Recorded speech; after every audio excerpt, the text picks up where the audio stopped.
I'm Patrick Lancaster, and right now we are in the city of Melitopol in the Zaporozhye region of Ukraine. And today is the second day of the referendums for all four regions: Kherson, Zaporozhye, Donetsk, and Lugansk People's Republic.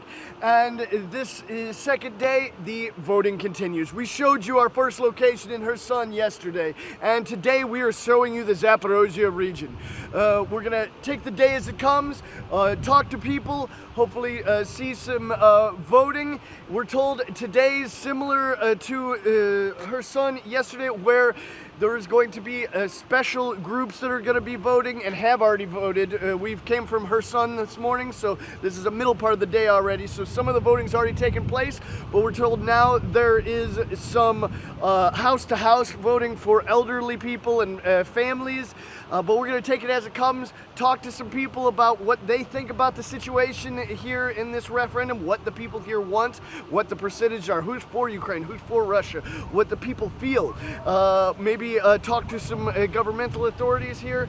And we're also told they're in Bryansk, another city in the Zaporozhye region. There's going to be some voting stations opening later in the afternoon, so we're going to do our best to hit that as well. It's a couple hours from here, but we're on the road to show you exactly what's happening in these referendums, to show you the facts, because we know what it's like in Donetsk and Lugansk, how it's basically for the last 8 years has been fully Russian people. I mean, the people there, everyone knows who has seen truthful reports there, knows the people from the Donetsk and Lugansk People's Republic have been with Russia and are Russian and want to be joining Russia. Now, in the Zaporozhye and Kherson region, there's a bit more of a question because there are Russians and Ukrainians here, and we're just here to show you the real facts on the ground as we see it, full interviews, unedited. So we're going to continue to move on and show you everything we can. So like this video, share it across all social media,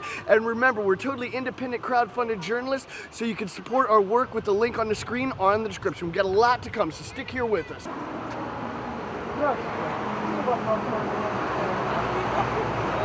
We're in this main street in Melitopol, and we want to try to talk to some locals here on the road, see what their thoughts are about the referendums.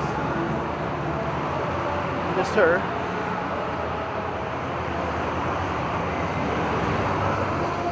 Здравствуйте. Можно пару слов? За референдум сегодня Американский корреспондент приехал и показывает то, как есть. Что скажете, то переведем, покажем по всему миру, будут знать, что происходит в Мелитополе. Давайте, интересно. Если не получится. Почему не получится? Все получится. Что вы могли сказать за референдум? Ну, так вообще это страшно даже. Вот как-то вот это все проводящее. Люди боятся, но мы знаем то, что нас охраняют, и нам с этим спокойнее, хоть немного, но спокойнее. Вот. Ну, в принципе, сейчас все тихо и довольно-таки спокойно, поэтому... И вы будете голосовать? Нет, я еще не голосовала, я... Будет? Или... Не могу дать точный ответ. Ага.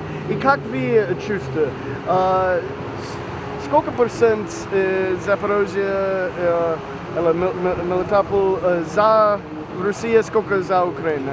Я думаю, больше за Россию, наверное, человек 70. Да? Ну, где-то так. И можем вопрос, почему вы, не знаю, будете голосовать или нет?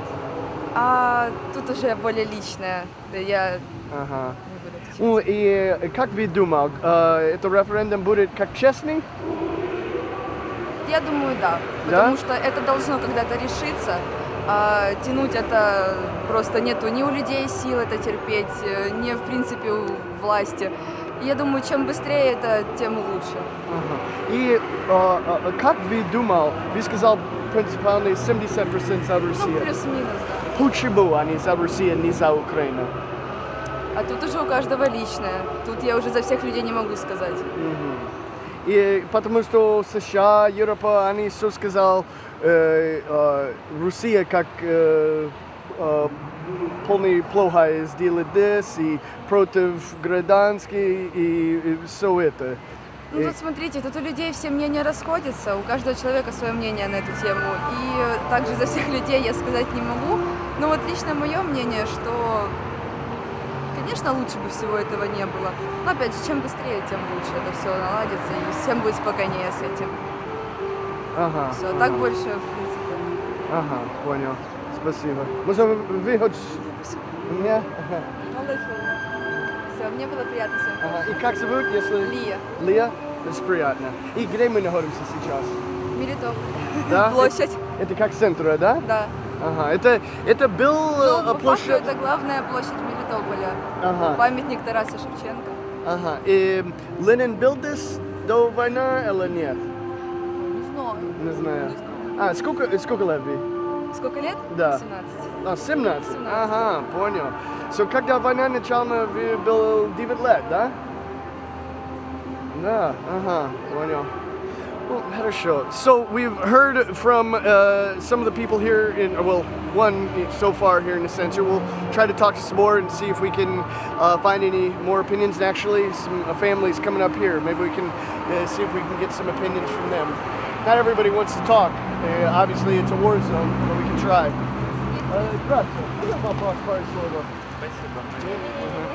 Well, as I said, not everybody wants to talk.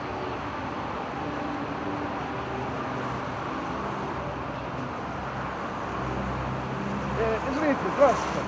Hello. It's a little hard. Здравствуйте. Можно вопрос пару слов? Not everybody wants to talk. Not everybody wants to talk. Some people do. We've only gotten one opinion pretty much so far. No way to say what the people that don't want to comment have to say about the situation, but we're doing our best to find as many opinions as possible, but it's not always possible. Let's try old lady. Yeah. Здравствуйте. Можно вопрос пару слов? Нет? We can just bring you the facts that we're able to get ourselves. Здравствуйте. Можно вопрос пару слов? Можно вопрос? Как обстановка здесь? Ну, стреляет, и все, Да? да. И вчера начался референдум, да? И что вы могу сказать за референдум? Пока не непонятно. Это хорошо или плохо, или как? Плохо. Можем говорить, как обстановка здесь? Отлично, Да? да. Ага. Нас никто не обижает, российские войска нас не обижают. Наоборот, кормят еще. Если хохлы были, хана была бы здесь бы. И референдум начался вчера, да? Чего? Референдум начался вчера. Вчера начался референдум. Да. И как это? Хороший, плохой? Я голосовал. Голосовал. Да. И как? За Россию. Да? Почему? И все. Почему? Почему? Я жил в Союзе. И я жил хорошо. И я в армии в Союзе служил. Надо Украину, когда освободила, Горбачев сделал что-то, матерь-то. Мы стали плохо жить на Украине.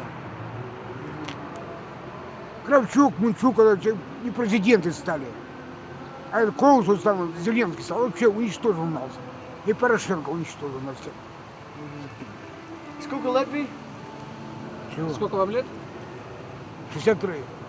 И я пенсии получаю.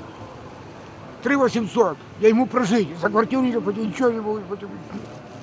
Ну, а как сейчас изменилась уже обстановка? А что именно изменилось, можете сказать? Поселились цены. Хлеб понизился. Все понизилось.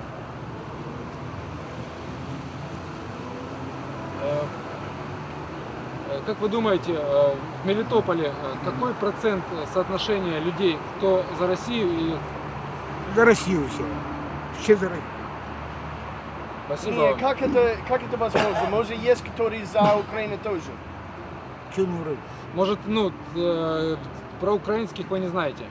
Я не знаю, но большой за Россию. Почему вы плакаете? А что я рад, что я в Россию вошел. Все будет хорошо. По поводу ситуации в городе, скажите, пожалуйста, Ну, она спокойно, а когда это все это сделается, все это ночью, днем, это все это поделки, я пойму, Федорова и Менька это компания где-то. Они им оплачивают за это. А кто это? Мы сами хотим узнать. Уже сказал, твоя профессия какой? какая ваша профессия? У меня слесарь. Да. И сколько лет вы? Чего? 60. Ладно, спасибо. Я 40 лет проработал слесарем. Здравствуйте. Здравствуйте. Можно вопрос?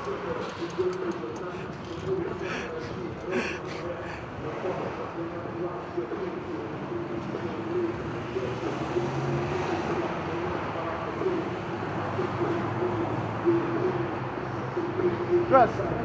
Можно вопрос пару слов? Здравствуйте. Мы журналисты. Мы сделали репортаж на как обстановка, референдум и все здесь. Как обстановка здесь? Тихо, спокойно, хорошо. Да? И вчера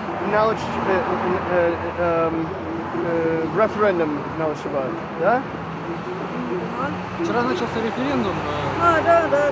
Ага. И как вы думали, это хорошо, это плохо? Ну, мы думаем, что таким образом война закончится скоро. Понимаете? Потому Это что все надо референдум, да? останавливать, конечно. Ага. Конечно. И вы будете голосовать? Конечно. Как? За Россию. Да? Конечно. Почему? Тут Украина. Но, понимаете, это политика. А мы люди, мы хотим мира. Ага. Но мы верим России. Да? Да. И как вы думали, сколько процент здесь за Россию, сколько процент за Украину? Большинство за Россию. Реально? Украина сказал, Россия сделает все гражданские плохо здесь и геноцид. Украина много говорит, но мало делает. Очень мало делает. Когда Зеленский пришел к власти, он обещал, что войны не будет на Донбассе. А что сейчас? Каждый день умирают люди. И США, Европа, они сказали, Россия виновата это все. Нет, это политика. Как нет? Это политика. Ага. Не нам Кто решать. виновата? Кто виновата? Ну, я точно не решаю, и вы не решаете. Это политика. Понял. И то, что мы хотим мира, это, да, вот в Мелитополе действительно все хотят мира. Мирный город. Видите, у нас все хорошо, спокойно. Дети пошли в школу, учатся. Спасибо большое. Спасибо. До свидания. До свидания. So, again, we're just showing you the people we meet here on the street. We're not going to just a center where there's people gathered that are going to give us one opinion. We're trying to find multiple opinions. We're talking to the people about what they're really feeling. Not, we don't know what these people are going to tell us, but we're showing you all of the interviews and exactly what we get, even the people that tell us they don't want to talk. So you can have the facts to the best of our abilities. Извините, можно я очень хорошо. It is what it is. We're showing you everything we can here to the max. No special editing, just to show you the facts here. Now, as we said, we're a little bit later in the morning here to Melitopol, so the first part of the elections for today was already done for the workers, but we're told there might be some soon. We're just trying to get as much information as we can, and then we'll be moving on to Berdyansk, for where we're pretty sure there's going to be some polling stations open. But we're here going off the seat of our pants just to show you what the facts are, and like we said, we're going to be hitting every single area that's having a referendum, show you the most in-depth reports as possible on these referendums. Please like, share, and subscribe. Здравствуйте. Здравствуйте. Можно сказать, как обстановка здесь? У нас стало лучше. Да? Да. Почему? Ну, торговля наладилась. 3 года было очень плохо. Что было плохо? Ну, все, вообще люди не ходят, карантины у нас начались. За коронавирус и... Коронавирус, Ага. да. Торговля закончилась, денег нету. Только платишь и платишь. Платишь, не успеваешь зарабатывать. Ага. Вот так вот. И вчера, сегодня и еще 3 дня был референдум. Да.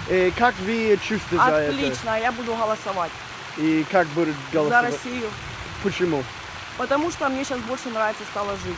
За этих 5 месяцев. Да? Да. США, Европа и Украина сказал, Россия сделает это еще хуже здесь. Ничего не сделали хуже. Надо было не перекрывать дорогу с Москвы на Крым. Железную Ага. дорогу перекрыли. Люди возили отсюда зелень, черешню, зарабатывали деньги. Перекрыли полностью людям кислород. И Ага. здесь, в Мелитополе, ты столько не продашь. Люди стали обнищать. Только миллионеры хорошо живут. А обычные люди на 1800 пенсию бабушка не заплатит за квартиру. Отопление 2, газ, маз, все остальное. Еще плюс эту трубы придумали какие-то отдельные. Как это понимать? Ага. Цены растут, а людям не повышают ни детские, наоборот поурезали, одиноким матерям позабирали. Некоторых засудили, потому что 2-я квартира получилась, как было у меня. Я им отдала 60 с лишним тысяч. Они мне год удерживали, не платили детские, платили 670. Кто они? Наше государство, соцслужба. Украина. Украина. И я им заплатила больше, они меня арестовали 2 квартиры, и они с меня забрали 60 с лишним тысяч, я им заплатила. Ага, понял. И как я понимаю, тут есть много Украин, есть Россия, это не Донбасс. Я понимаю, чистый, не 100% это район за Россию. Как вы думал, сколько за Россию, сколько за Украину? Ну, я не знаю, ну, половина, наверное, больше половины за Россию. Да? Наверное, да. Ага. И как вы думаете, если человек против России за Украину, они надо как боюсь за референдум, если они хочу референдум, сказал нет, не за Россию, они не- можно или нет? А они не хотят, они убегают. Потому что они смотрят Федорова и Зеленского. Они запугивают, придумывают. Глаза у них красивые, блестящие, настоящие, Ага. наркоманские. То есть по какой причине люди не будут приходить на референдум, если у них проукраинская позиция? Потому что они смотрят новости Зеленского и Федорова, они запугивают, они врут в Мелитопольские рио. Вы видели? Там они половину все пишут вранья. Под дулами автоматом пришли. Какие дулы автоматов? Какие дулы автоматов, кто кого заставляет? Напиши или да, или нет. Все. Почему вы боитесь написать даже нет, если вы против России? Почему вы не напишите за Украину? Они не пишут ничего. Они просто убегают и посылают. Ну, этих, как их, избирательных. И что еще вы могу сказать? Что мир, Западный, Европа, США, что они должны знать за обстановку здесь? У нас все хорошо, тихо, спокойно. И не надо передавать Украине оружие, чтобы прибомбили всех людей, равняют. Мирные люди страдают, мирное население. Как это возможно? Европа, США сказала, это Россия, которая стреляет на мирные люди. Нет, много людей, которые приезжали с Мариуполя, как заходили солдаты украинские, выкидывали их с квартир, сделали обстрел, потом убежали, а потом, понятное дело. А есть некоторые в других частях, Украина сама бомбит, а говорят на Россию, они обманывают. Большую часть новостей пишут обманутых. Надо смотреть новости «Запорожский вестник», там пишут правду. Вы украинский или Россия? Русский? Я в Россию перехожу. У меня дети... Не, твои корни, вы русский или украинский или что Я вы? Да. кацапка. У меня бабушка с Тулы. Ага, понял. И как давно вы живете в Мелитополе? Родила меня мама на Западной. Ну, и папу отправили, она забеременела здесь, уехала на Западную Украину. Родила меня там, 3 года была командировка, потом приехала и 39 лет живу в Мелитополе. Мне 42. То есть, и вы говорите, что вы касапка. Да, но живу здесь. Потому что родители, мама родилась у меня в Архангельске. И бабушка потом переехала из-за климата сюда, потому что маме не подходил маленький климат. И вот я живу здесь всю свою жизнь. Как зовут? Юлия, Ага. Очень приятно. Спасибо. спасибо. So we've talked to the people here. We've got as much information as we can. As we keep saying, it's difficult to get all the opinions, but we've done our best to hear on the ground in the center of Melitopol, as you've seen. So now we're gonna move on and continue to show you what's happening here as far as the referendum goes. So please like this video, share, and subscribe. So we just heard of a polling station that's not too far, and we're gonna go see if there's still people giving their votes there. So we just got word that there is some voting going on here at this monastery, so we're gonna check it out.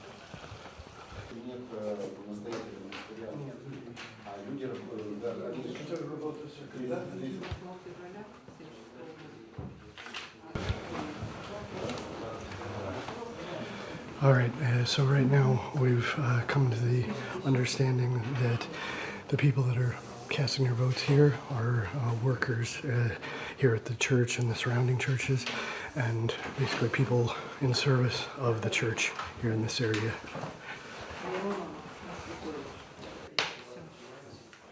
Проходите, пожалуйста, туда. Бабенко.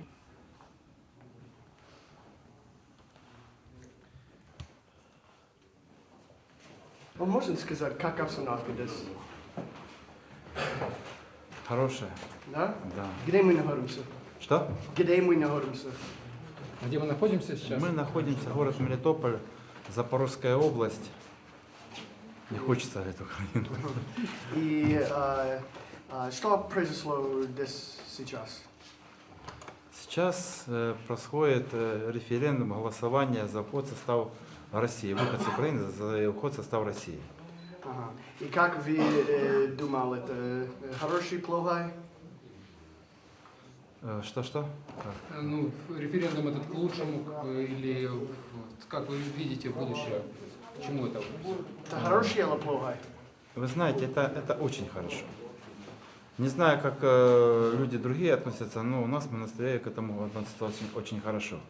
И настолько хорошо, люди православные, верующие, настолько хорошо, что даже некоторые думают, даже можно за это и умереть. Вот. И что вы думал будет дальше? Дальше? Да. Дальше время покажет. Да? Да, я думаю, что все будет хорошо. И сейчас референдум это люди, которые работают здесь, голосовать, да? Люди, которые работают, люди, которые живут, люди, которые прихожане наши. Вот. Ага. У нас самый большой приход, отстегни меня. Самый большой приход в Мелитополе монастырь, всегда центр духовности в городах, в весях, в областях всегда были монастыри. Вот у нас центр духовности нашего Мелитополя, наш монастырь. И как вы думали, сколько процент людей тут за Россию и сколько за Украину? Смотрите, за Россию многие, и, наверное, все-таки большинство людей. Но многие люди еще просто, понимаете, настолько запуганы, настолько в неразберихе, многие боятся. Но большинство за Россию. Почему это? Почему? Да. Потому что теракты, потому что запугивают, потому что, просто страх у людей, животный страх, не духовное животное. На США и Европа, они сказали, это Россия, которая сделает хуже за людей на Украине. Вы знаете, у нас есть, я сегодня говорил на проповедь, сегодня служил, у нас есть история, исторические факты, железные. Вот. И со дня основания государства русского, российского, с Запада нам никогда ничего хорошего никогда не приходило. Никогда. Ни во Францию, ни в Великую Отечественную, ни в Первую, ни в Вторую мировую войну, ни при Александре Невском, ни при Кутузове, ни при Суворове, ни при ком. Ничего с Запада нам хорошего не приходило и не придет никогда. Как бы эта обложка, как бы эта конфетная бумажка красивая не была обернута, внутри там мерзость. Вот. Во Францию влюбились еще при Наполеоне. Зашли, разграбили, нагадили, одевали на ноги священнические одежды. Я буквально позавчера эту статью читал. Вот. Пили на престолах с церковных чаш, мерзость творили. Вот. Выгнали эту мерзость, дошли до Парижа, до Франции, нигде никого не обидели, нигде никого не намусорили. Вот сам русский дух. Он какой он внутри, такой он и на лице, такой он и внешне. А с Запада ничего нам хорошего никогда не приходило. Я не хочу не конкретизировать какие-то страны. Есть люди везде и хорошие, и плохие. Вот. Но кто у истоков стоит и какой дух ими управляет, это совсем другой разговор. Так, в России основополагающая много религий. Основополагающая религия — это христианская православная религия. Вот. В России нету храмов сатаны, допустим, нет. В Америке есть, поклоняются. Вот. В России этого нет, в Англии это есть. Официально зарегистрированные люди, которые стоят у власти, как бы это не скрывают этого всего. Ну, вот. В принципе, если, как говорят, идет война Третья мировая, как бы она идет за ресурсы, за энергоносители, за какие-то, это внешняя форма. А внутри это идет за веру. Все это сатанинские силы ополчаются против. Там где вера православная. Вот так, как бы, мое видение, как православного священника. Можно представиться себя? Я священник Украинской православной церкви, Московского патриархата, отец Захарий. Спасибо большое. Пожалуйста, а насколько активно голосуют сейчас священнослужители? У нас активно 100%. За другие храмы я не отвечаю. Ну, я как раз про ваш храм. Про храмы? Уточните, про ваш. Про вас 100% голосование. 100%. У нас, когда вопрос, даже, как знаете, там собираются, знаете, люди и собираются, начинают говорить, вот, и что, какое решение будем принимать, за кого будем голосовать. У нас вопрос это даже не стоял, даже не понимал. Все знали, кто как бы, само собой полагающийся. Единодушно, да? Ага. Как мы будем от мамы отказываться или от папы? Ну как это отказываться? If someone in your church votes against Ukraine, joining Russia and staying with Ukraine, do you think there'll be any problems for them, or are they free to do that? Если кто-то проголосует за то, чтобы остаться в Украине, как вы думаете, будут ли проблемы у этих людей, либо они вольны голосовать? Да нет, никаких проблем не будет. Вы знаете, как сила, вернее, Бог не в силе, а в правде. И в любви постепенно люди, например, к этому приходят. У нас опять же история. Был такой, у царя Николая II был такой брат, великий князь Сергий. И он взял себе в жены княгиню Елисавету. Она была сама протестантка. И он ее взял, он с ней не венчался, хотел же венчаться. Он ее не заставлял принимать православную веру. Вот. Но он так верил в Бога, он так жил, не жизнь, а поэзия. Вот, она сама, видя его жизнь чистую, говорит, да, я тоже хочу стать православным христианином. Так и она, княгиня Елисавета, так и царица Александра тоже. Вот. Ну, вот история. Читайте историю, учите, и вам будет легче разбираться в русских людях. Всем. Спасибо. Спасибо. До свидания.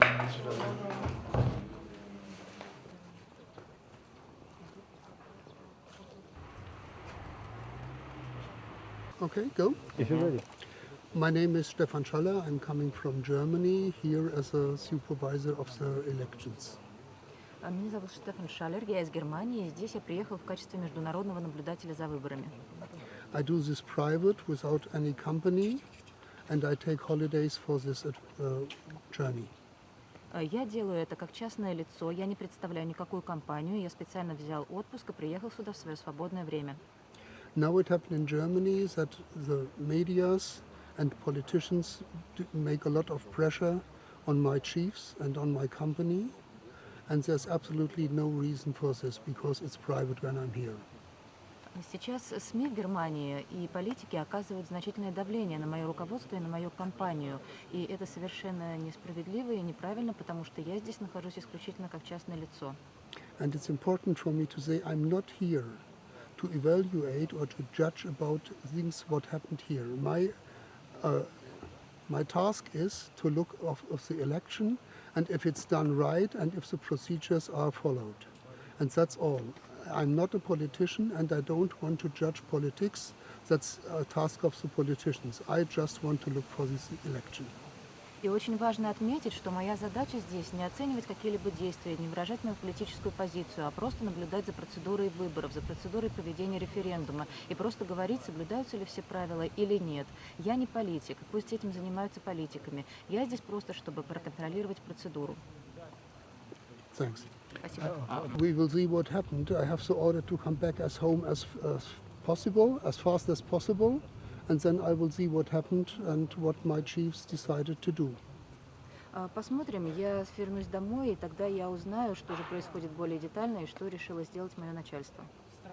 Ну, сейчас в этот момент они угрожают вам увольнением, я так понимаю. Do they threaten now to fire you? I think it's not enough to fire me. Нет, они не могут сейчас уволить. We will see. I don't know it. Посмотрим, пока еще ничего не знаю. Спасибо. Thank you. And how did you get involved with being an observer for the referendum?